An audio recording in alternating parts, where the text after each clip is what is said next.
Hello guys, so welcome to tonight's evening show. My name is CHUKS and you're on JFL TV, the home of football. So if today is the first time we see our program, for able to bring you the latest Arsenal news updates as they drop all over the world. So for now, I almost start with tonight's evening show. So William Gallas, when they come outside, they talk about Victor Gyokeres and why him feel say Arsenal gets zero chance of signing Victor Gyokeres, why Arsenal will not be able to sign the player. And as something we say, we don't talk for this show before. So make I take you through waiting the Metro report. They say Arsenal told they have no chance of signing £63 million target to join Manchester United. Now, when you read the entirety of this report put out by the Metro and see the statements attributed to William Gallas, we'll see where they talk say Gallas has implored Arsenal to sign a new striker, but fears his old club have no chance if winning the league to recruit, or have no chance of winning the league to recruit Sporting Lisbon's sensation Victor Gyokeres. Now, Baba believes say Arsenal have no chance of signing Victor Gyokeres. He will choose Manchester United. Gyokeres will follow Ruben Amorim to Manchester United. In fact, I think Gyokeres will suit Manchester United team. I would see him the see. Also, because to say Kai Havertz never really not be the right man to take Arsenal to the Premier League title. Havertz is a good player, but he's not top class. I'm sorry, but he's nowhere near a world class level. Arsenal need the player to replace him as striker. I still don't understand why Victor Osimhen is at Galatasaray. He needs to play in the Premier League and he can play top level at Arsenal. The next question will be say, do Arsenal see the same thing where they see? Does Mikel Arteta like Victor Osimhen? These are some of the issues. And what thing they talk about Victor Gyokeres? As something we say we don't talk before, say, normal, the guy, now he had the day. Whether I go like to follow a former coach, because I don't know, players most times they get this the relationship, good one, with their manager, especially when the manager don't move to a bigger club, and if they say won't move and the manager is interested in them, they are more likely to join them. But look at it this way: Man U already have Joshua Zexi, they have Rasmus Højlund. So, like, look at it logically. Why would Gyokeres want to go and join them unless maybe they will need to sell some people then get and Ruben Amorim feel say Gyokeres go free up and do them. Although the coach don't talk say them no go for Gyokeres in the January transfer window, but the summer transfer window is fair game, which means they will go for them. Now look at the situation whereby Arsenal go for them, Man City go for them, Man U go for them.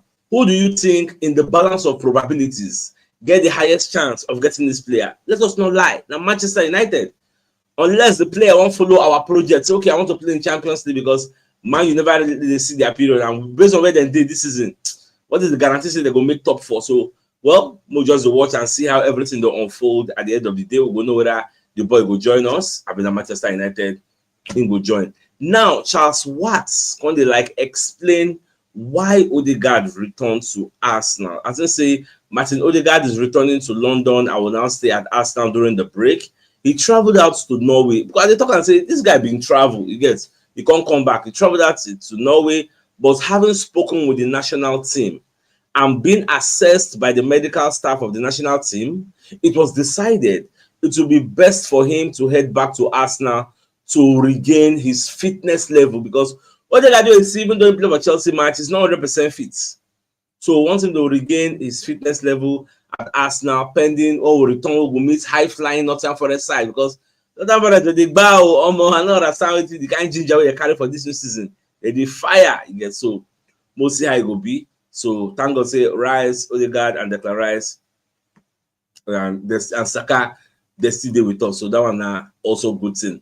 Now away from that, so the London Evening Standard, when they put out this report, say Arsenal left questioning whether the decision to sell Emile Smith Rowe to Fulham was a mistake. Now, the reason why something like this they come up now, because of when Odegaard gets his own injury, there was nobody that could step up in the creativity role where the manager gets at least some confidence in to play. So now, with the power of hindsight, people going to ask, say, when you look at what Smith Rowe is doing at Fulham, the guy never really gets injured there, and every time number 10 there, they play very well, they score goals. So the question becomes, if to say this guy still there Arsenal, Shane go fit replicate the type of performances when they deliver for Fulham week in, week out.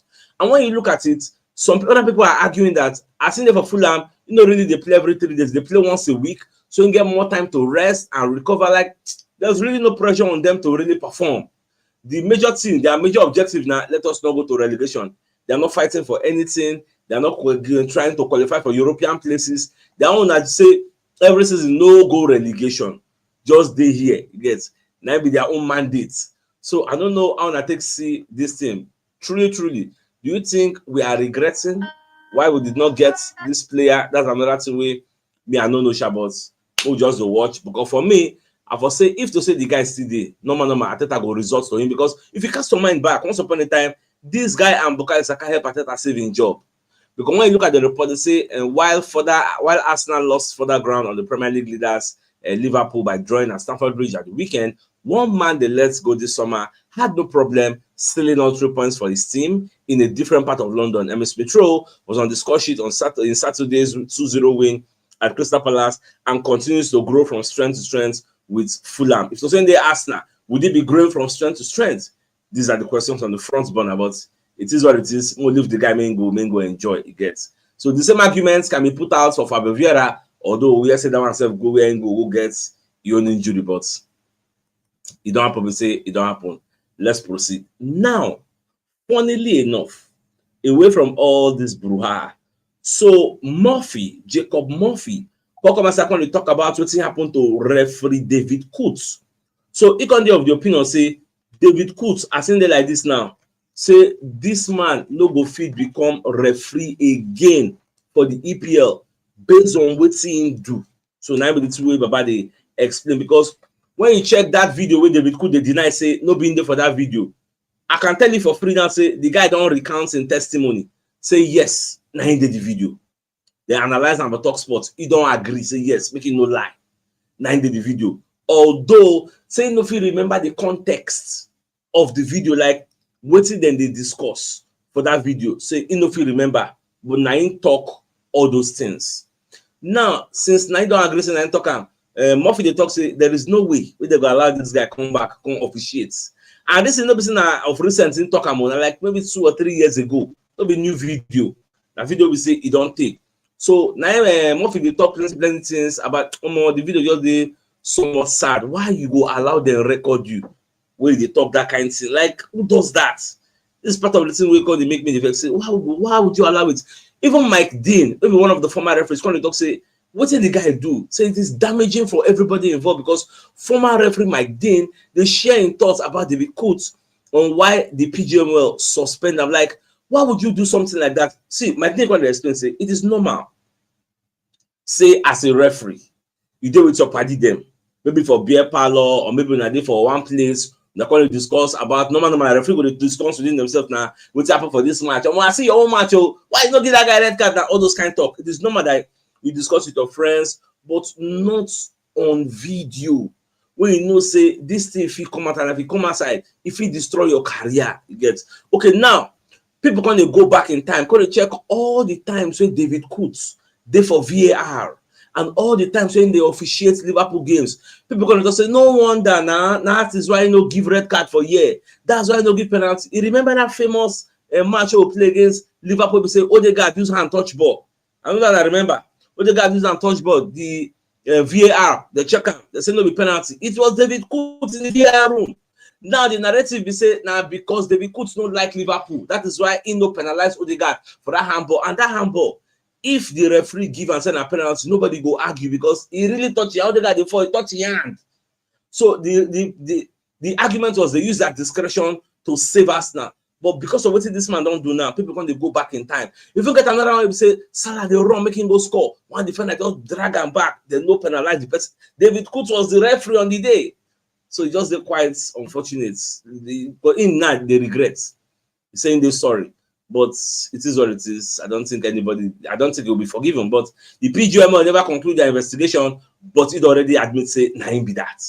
So more they watch anyhow the thing they go share, I go let you know. So even Martin Odegaard, they talk say the reason make himself come back to Arsenal is because he need to listen to him body again, because Odegaard has explained why he has decided not to be part of the Norway squad, sending an update to Arsenal ahead of the busy run of fixtures that awaits the Gunners after the international break. In fact, he said, after discussions with the medical staff and the national team, we have unfortunately concluded that the situation is not good enough to play these games. Odegaard is quoted to have told the Norwegian FA, I've been through a long training period, and when you haven't practiced football in the last 9 weeks, it's natural not to be 100% yet. So I told you it's not 100%. So I need to listen to my body, complete this rehab process, and get my foot back in good shape.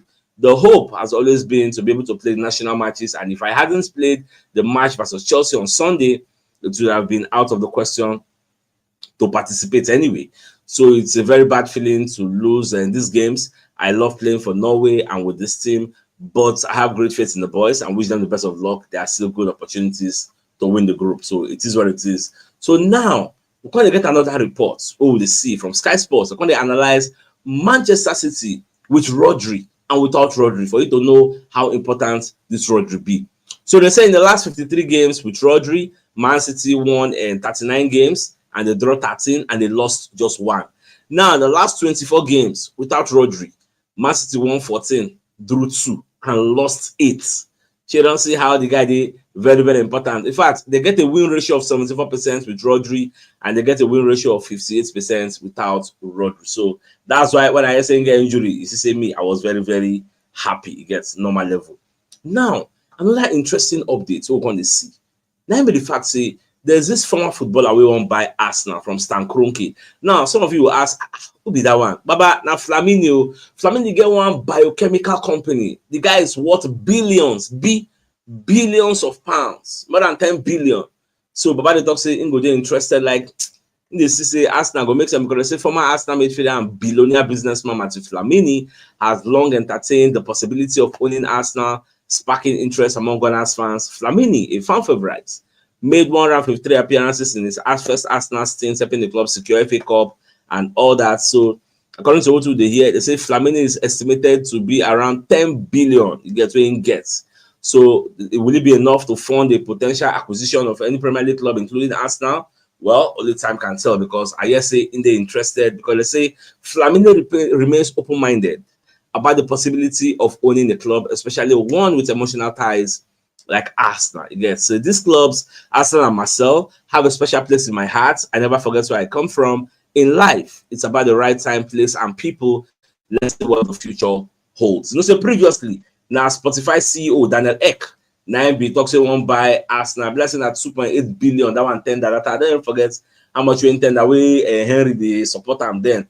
We Vieira them, not the support them, but at the end of the day, it no work out. So let's see. In fact, would you want somebody to take over from the Kroenkes? For me, the only area where I feel say the Kroenkes not really they get them right now, investing. They need to pump in money into this club. They need to do what this Egbadi of Chelsea they do, and Todd Bowley. They need to do what those guys are doing. See now, with the years of January, now Chelsea still won't buy defense. They won't buy defender. With all the people they don't get, still they find how they go take buy. So we said we need to emulate them. Financial fair play, why not they catch them? So now the way me, I look, and so I think it's time for us to come out all this defense, so they give defense or financial fair play. Let's buy. If I'm talking about buying, the Daily Canon, when they let us know this evening, say Arsenal have made contacts over 75 million euros striker. Who is that? Say Arsenal have reportedly contacted Napoli regarding the potential signing of Nigerian striker Victor Osimhen as they consider reinforcing their attacking options for the upcoming transfer window. Now, when you read the entirety of this report, you'll see this other fantastic report to the right in another language. I don't know if they talk, but I know say they related to the story.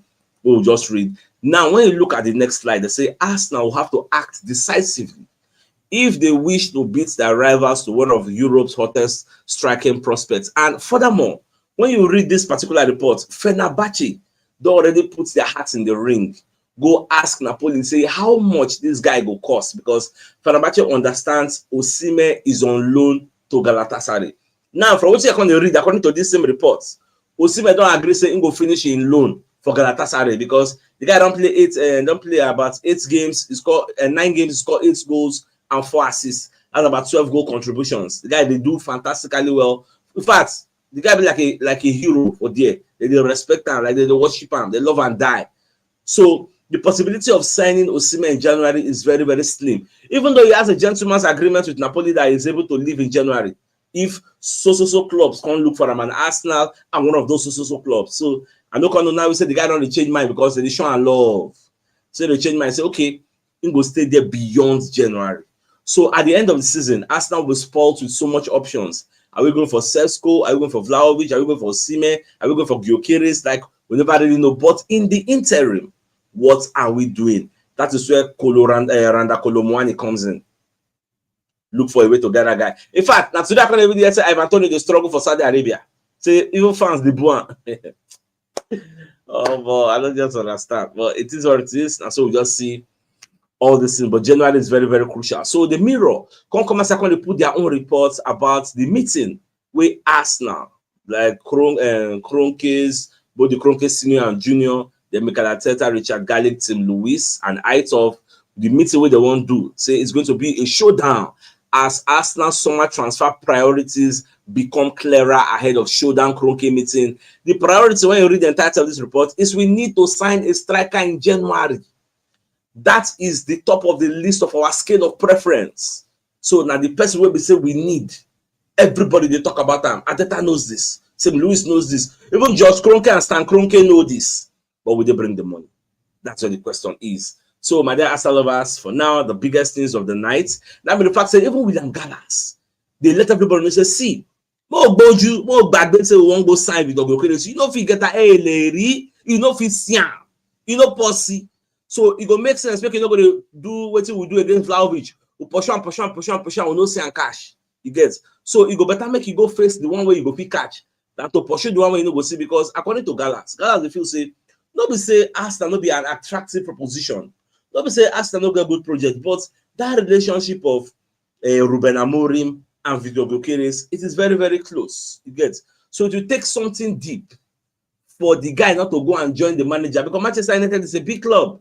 So it will take something extra, maybe Champions League, for him to say, okay, Coachy, I don't say one make I can't join you, but I beg forgive me, I would like to go join these other people. Just like what happened to Joshua Zexi. Joshua Zexi would have wanted to go and join Thiago Motta at Juventus, but because of what happened between Juventus and Bologna, he could not leave. But that was his first choice, just like Calafiori also. So, na normal level. Do you know that Arsenal almost signed Lisandro Martinez until Ten can't put call and say, Alpha, come decide now. Until they go find for that side.